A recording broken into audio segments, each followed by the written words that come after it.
What's really good? What's really good? What's really good? It is the Sanchez Show. I know it's a Sunday, but it's Conference Championship Sunday.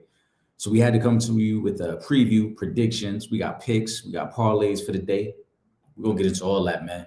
My brothers Will Gordon and Trip Young will be joining us live shortly. Make sure you are subscribed to the Sanchez Show. We're live normally on Wednesday nights, 7:30 p.m.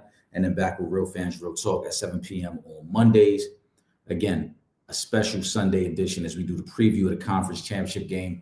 Patriots and Broncos set to kick off for about 30 minutes. We had to get to that, obviously, first and foremost. Again, shout out to everybody that was on the live on Wednesday. Make sure you subscribe to the podcast. Shoot us a like, shoot us a comment, send in your topics, your questions. Send all that over, man. I will keep you posted about this week. I know tomorrow night, Trip Young and I will be doing a live at 7 p.m. as a recap of the games from this weekend, as well as any other stories that broke over the weekend. We get a little bit more clarity on the trade deadline that's coming up with the NBA. Wednesday, I will keep you guys posted if there will be a live, because I will be down in Mobile, Alabama, covering the Senior Bowl starting on Wednesday. We've got some things already lined up. Shout out to my man, Terry Spain. We got some stuff lined up out there. So depending on the time, I might be able to get on the live that night. If not, we'll just push it back to another day. We'll keep you guys posted. But let's get to what we really came to talk about today. The conference championship previews, predictions. What do we expect? Now, if you guys were locked in with us on Wednesday, I said my picks have not changed. I'm probably even more confident today than I was on Wednesday. I said the Patriots would win. At the time, the line was 5.5. Shout out to Vernon Brownlee. He shot me a message on Facebook, actually, in regards to the post about tonight's show. He said he took the Broncos at the 5.5. He got in on the line early because that line has shifted.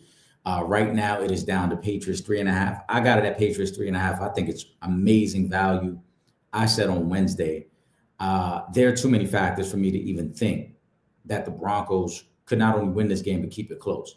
And one of the rules I will say, something that I do follow along when it comes to NFL playoffs, if you're going to take an underdog, you got to have some belief that they can actually win that game. So to just take points, you got to have belief that you think they can win the game. That I don't have in the Broncos. And that's why I really like the Patriots. The line has shifted 2 points, like I said, over the last couple of days. A lot of money is coming on the Broncos. Trip, give me a thumbs up. Let me know when you're ready. Will, give me a thumbs up. Let me know when you're ready. I don't know if y'all got the game in the background. I'm about to highlight what I'm seeing right now on the screen as well, which makes me even more confident in the Patriots right now. But yeah, I just think, again, if you're betting the Broncos, right now, the defense is good. It would be a great Disney story if Stidham can come in this capacity and win this game. But I just think it's a lot to ask, man. I think it's way too much to ask a guy who's been sitting on the bench all year. Guys, again, give me the thumbs up. Let me know when y'all ready, man. We got to get to it. Trip, you ready? I'm gonna bring you on camera. My brother Trip Young's in the building. Trip, was good, bro. What up, man? Oh man, listen. If I could convince my wife to just let me pull all the money out the savings right now, I would pull all the money out the savings and bet it on the Patriots. Do y'all have the game on in the background? I just uploaded it now. Will, let me know when you're ready. Hold on, because I don't want to even say this until I got y'all both on the screen. Had to put the This is specifically for Will Gordon. Oh, Will, how you doing, my brother? How you feeling, Will? What they do, baby? I see you got your Mike McDaniels aviator glasses on. Yeah, Mike is down in California. I'm pulling out the Mike McDaniels. I'm on my death row poster right now. I'm on my death row poster. I got my $10 Ross chain on. My Mike McDaniels aviators ready. We ready, baby. You ready? Listen, I'll save this comment just for you, right? Because I got the pregame show on the background, the CBS pregame show. I don't know if y'all saw this. Jarrett Stidham has his whole family in the end zone taking pictures and giving him hugs. The whole family's crying because he's getting the start. Jarrett Stidham starts crying, I guess, when he hugs his dad.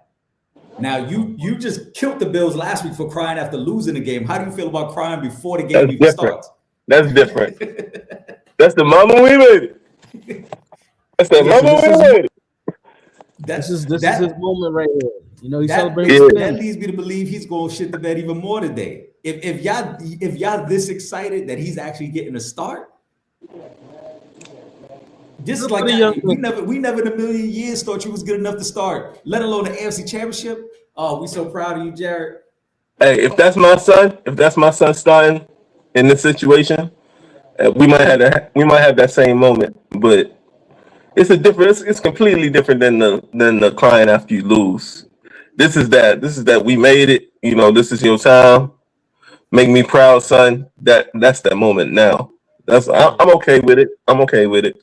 Listen, I'm okay either way. I told you before, I wasn't mad about Josh Allen and them crying because you don't know what goes on behind the scenes and you don't know what type of conversations that had that maybe lead to that emotion. And I'm not mad at Jarrett Stidham and his family sharing that moment, right? It's up to this date in his career. It's the biggest moment of his career.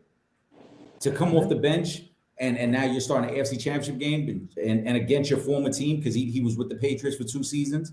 So, yeah, it's a great opportunity. I'm not mad either way. And I agree with you.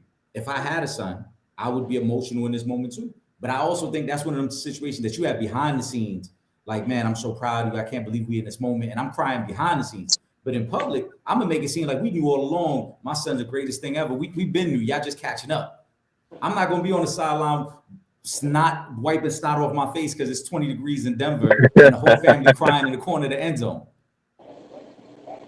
Nah, I mean, I don't know about the cry. I mean, listen, if you cry on the sideline, it is what it is. It's a moment for him. I mean, it's playoff, you know, I guess, whatever. Would I want to be crying with the fam right before a game when I got the Patriots on the other side of the football? No, I need to be locked in, game face, like we ready to go. Yeah, that's what I'm saying. I'm covered on the field with the utmost confidence. Like, yeah, we always knew. And when my son delivered today, y'all gonna see we always knew. Now, behind the scenes, yeah, we gonna cry, we gonna boo-hoo it up. I might watch a couple old videos of him when he was a kid on the field. You know what I'm saying? Like, man, I can't believe we here.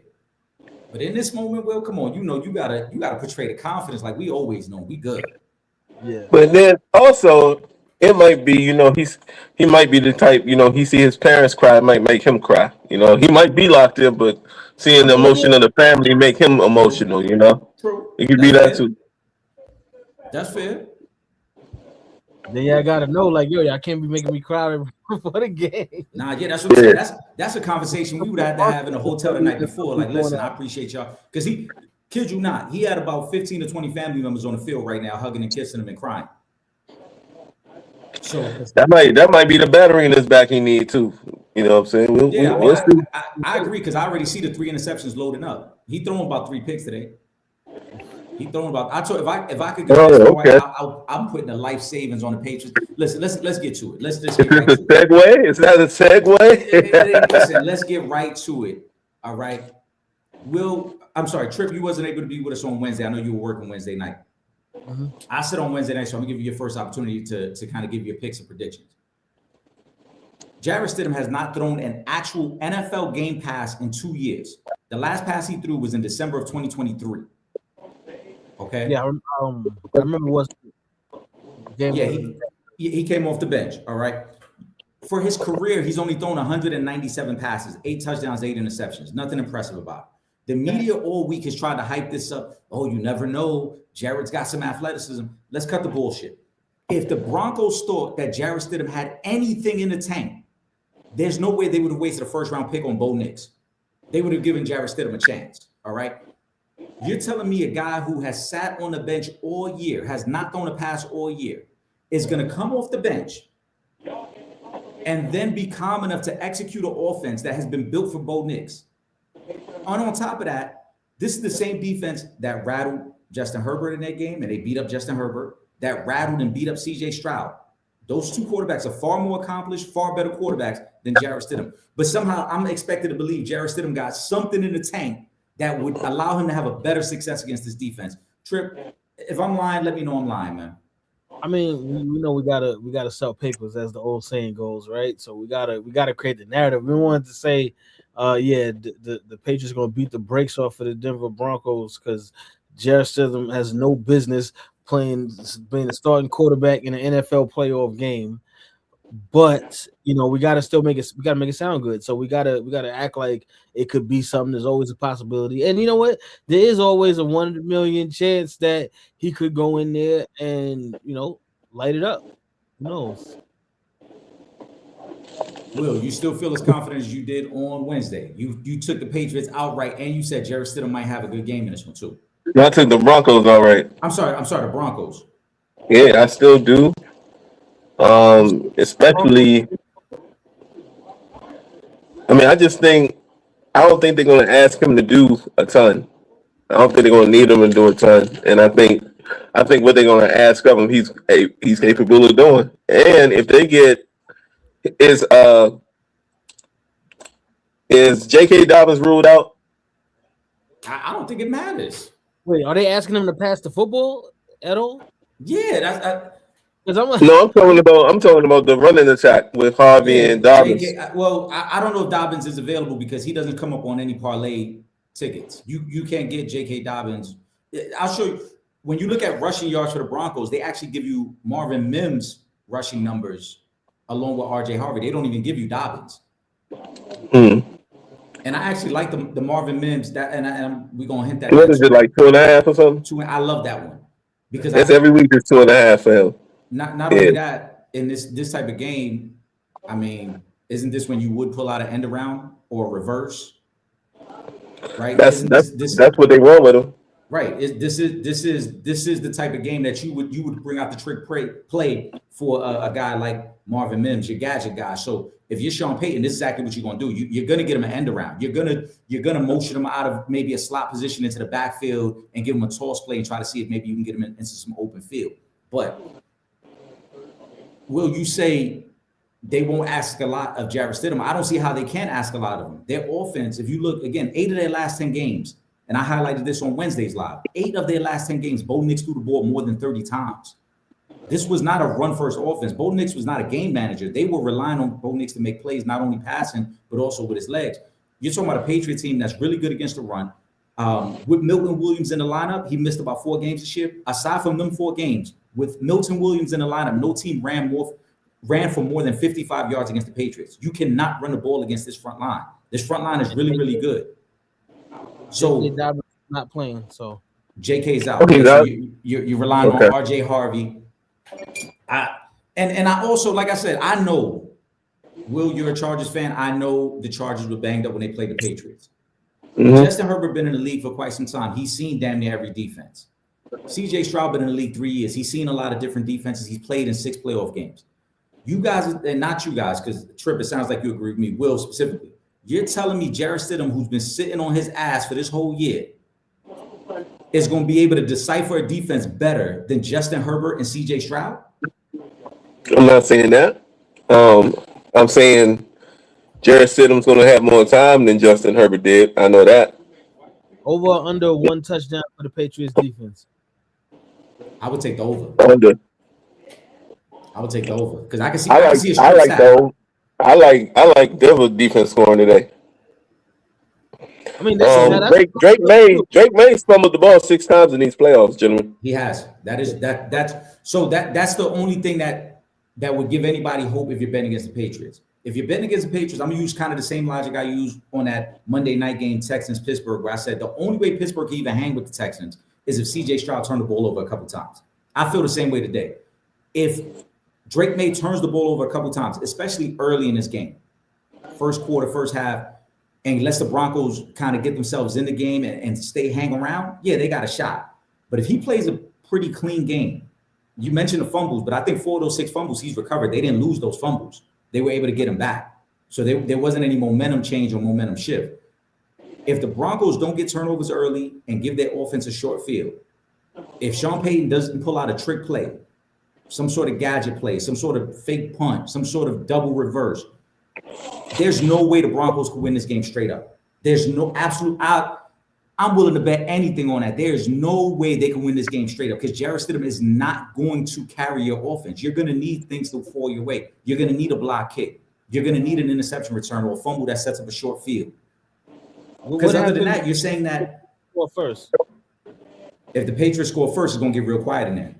And he has no choice but to throw the football. You think he's going to be able to lead those receivers, which, respectfully, they don't really have any great receivers out there. So now he's going to be able to bring that crop of wide receivers with RJ Harvey, who's pretty good, but I just don't see it. And it's not like the Patriots have a bad defense. They have one of the better defenses in the league too. So I can't see Denver with Stidham at quarterback winning this game.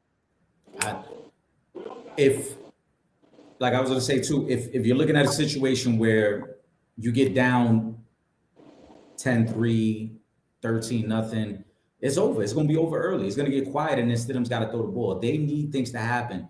I've heard people this week, and I see CBS showing the graphic, people this week, Nick Foles. Nick Foles started from like week 13. Nick Foles had a good month and a half to get himself right. They showed Jeff Hostetler. Jeff Hostetler has starts prior to the playoffs. Doug Williams. When you were still a Redskin fan, Doug Williams, he had starts leading up to the playoffs. It's super tough to just come off the bench and in 1 week say, it's okay, the whole season's on the line. Conference championship right now, everything's on the line. You know who I blame for this, Eric? I blame Philip Rivers. You're right. You can't. It was fault. All Philip Rivers' fault. Nah, you can't blame Philip Rivers though. You can't blame Philly. He came back after 2 years off and got in the game and was halfway decent. I mean, he was terrible in his first game. He only threw for like 108 yards in his first game. He just didn't turn the ball over. His second and third game got better. But again, you can't even. And now I see your reference though. Everybody think they could do it, but Philip Rivers is a Hall of Fame quarterback. I know. Jarrett Stidham. Yeah, it's and it's not like remember how remember Mike Flynn that year he had came in, played that last game. And that's how he wanted to get that big contract. That contract in Seattle. But at least we saw him play like one immaculate game. I've never ever seen that from Jarrett Stidham in the NFL. Guys, shout out to my man Leo. He tuned in. People want to know. What are we putting on the parlays today? I already said I like Marvin Mims over 2.5 rushing yards. I love that one. I ain't got my phone. Hold on. Where do y'all rank? Real quick. Where do y'all see Sean Payton in coaching rankings in the league right now? In the league right now? Yeah.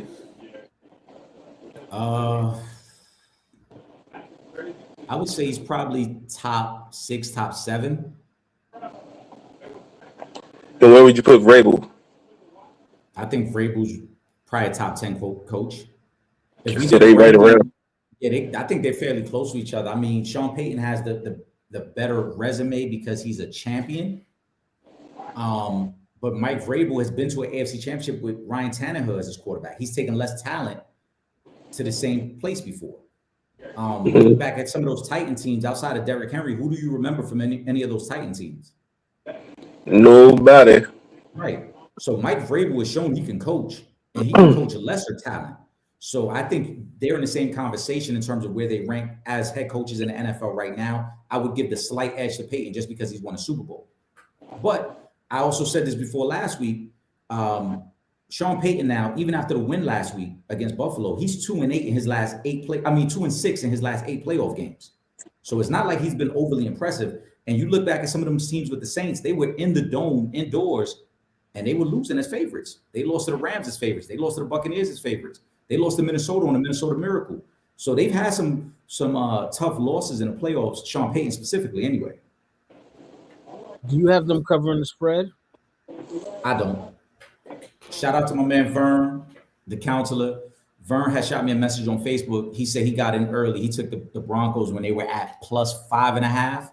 The line as of 30 minutes ago was 3.5 for the Patriots. I think that's great value. I locked that in. I already had the Patriots on another ticket, but I took the 3.5 as well because I think the Patriots going to win this game by at least a touchdown, if not more.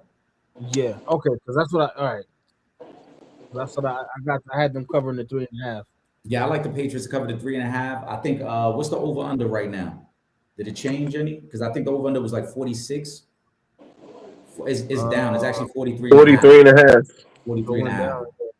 I didn't even mess with. I took the over in the Rams Seahawks game. I think that's gonna be a shootout. Yeah, that's what I did too. and I took the under in Memphis. I think in the Rams Seahawks game, we can get to that now too. I really don't know who's going to win the game. I'm not going to lie. I'm rooting for the Rams because that was my initial pick. Yeah. But I think Seattle's defense is legit. And as long as Sam Darnold doesn't turn the ball over, Seattle's got a really good chance. That's been his only issue against the Rams. He's thrown 7 interceptions in their 2 regular season games. So as long as he doesn't revert back to that, Seattle should be fine. But I think the 2.5 points in terms of the Rams, that's great value. Because if you look at the first time they played, that was a 21-19 game that the Rams won. The second game was 38-37 that the Seahawks won. So both those games being inside of a field goal, a third matchup should probably be inside of a field goal. I think it's great value at 2.5. Yeah, I think the plus 2.5 on the Rams. I think. I think that's what the value is. What's some of the player props that you like, Will? In the Rams game? In either game. We can start with the Broncos game since that one's first set to kick off in about 10 minutes. I like RJ Harvey over 37.5 rushing. Because I think they're going to try to tote that rock a lot and take the pressure off of City. Okay. So I like that. I might like that in the first half actually. But I'm taking a 37.5 over rushing yards for RJ Harvey. Trip, what you like, bro? I got. Hold on. Where's my ticket at?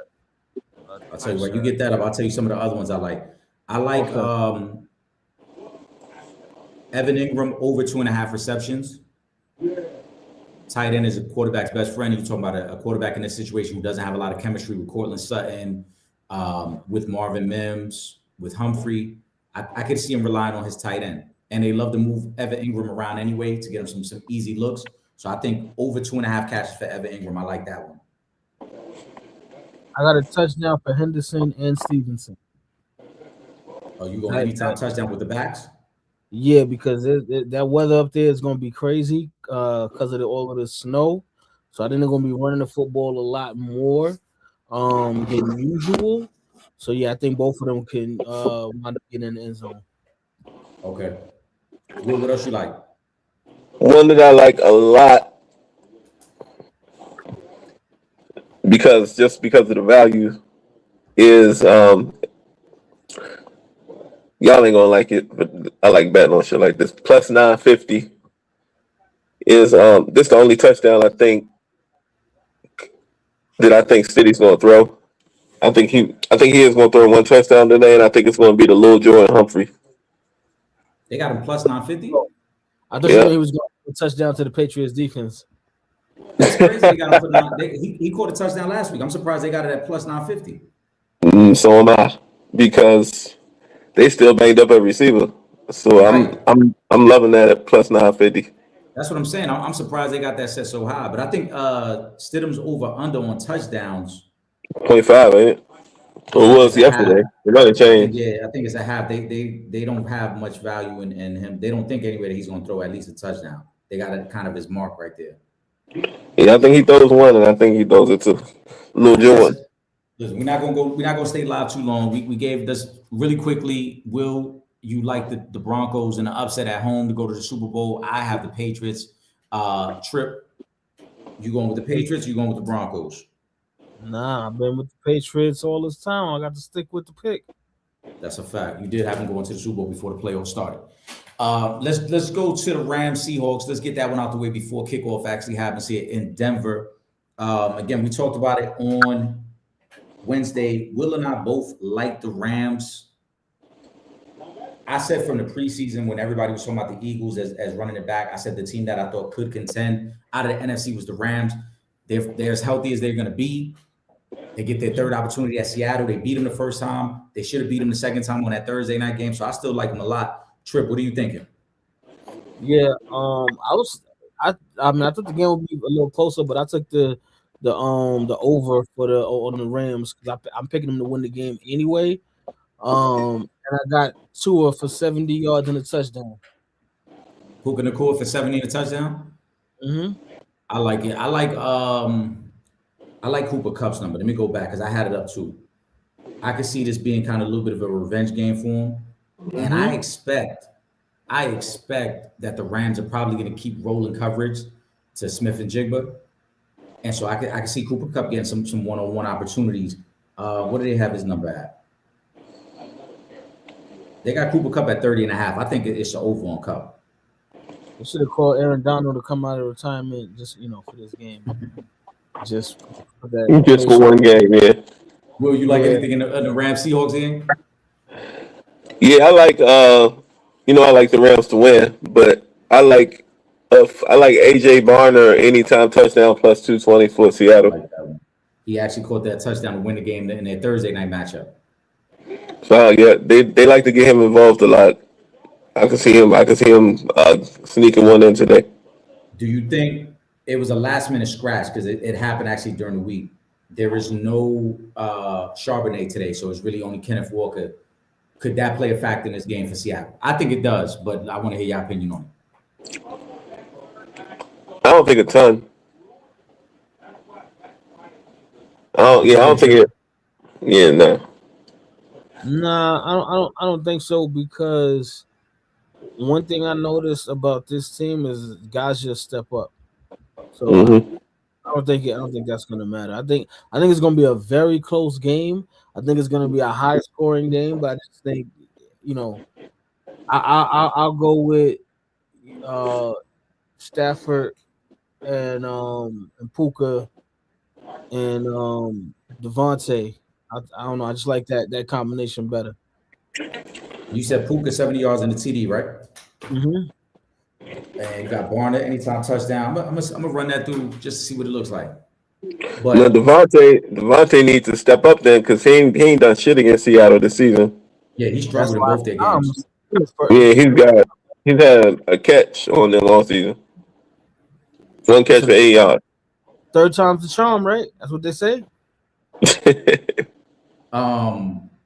He's due. I think I'm like I said to Zach, keep an eye on the Charbonnet injury, because Charbonnet I think is the better blocking back of the two, and they like to use him in passing situations. So it'll be interesting. Now maybe it won't matter. Maybe Kenneth Walker plays so well we won't even think about it. But if we get into the third, fourth quarter, and it's a close game, and Kenneth Walker, we start to see that they target him as the guy that they blitz on that side of the field, then it'll be interesting to see what adjustments Seattle can make. Let me see, son. You said AJ Barnes plus 220 too. Yeah. Let me so I put a ticket together with that, Lil Jordan, and a couple other things. It might be a nice little ticket. Listen, if you put those four things that we talked about just on the Rams game, that gets you at plus 1,100. So Puka anytime touchdown, AJ Barner anytime touchdown, Puka 70 yards, Cooper Kupp 30.5 yards. That puts you at a plus, like I said, 1,100. And then if we want to add the other stuff in, I mean, y'all gonna have to calculate that up real quick. The game about to start, man. I ain't calculating everybody's, but I'll give the people real quick. This is what we were looking at for today. I like Marvin Mims over 2.5 rushing yards. RJ Harvey over 37.5 rush yards with Wills. I like Evan Ingram 2.5 receptions. Tripp said anytime touchdown by Henderson and Stevenson, and then Will have brought up the anytime TD Humphrey. Lil John Humphrey in there. And then we talked about Cooper Kupp over 30.5 yards receiving. AJ Barner anytime touchdown. Puka 70 yards and a touchdown. Do with that which I will, man. I got one more. What's the other one? I got Matt Stafford over 0.5 rushing yards at plus 134. Listen, he a gamer. I can see him running for his life for a first down. He a gamer, I mean, a couple of QB sneaks, he might even have it there too. Yeah, exactly. 0.5 at plus 134. I love that. All right. There you have it. Listen, fellas, give me a quick final thought before we wrap up. The game's about to start, man.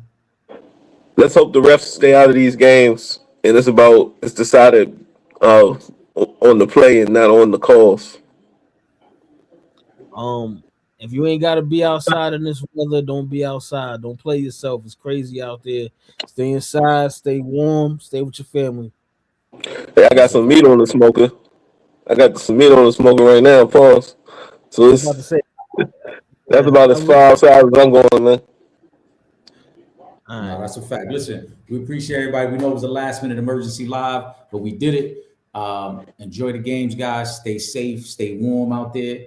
We will be back tomorrow night, 7 p.m. Trip Young and myself. We're going to be recapping this weekend's games along with anything else that's going on. We didn't even get to the Mike McCarthy news, but we'll save that for this week. Oh, yeah. We'll get to that.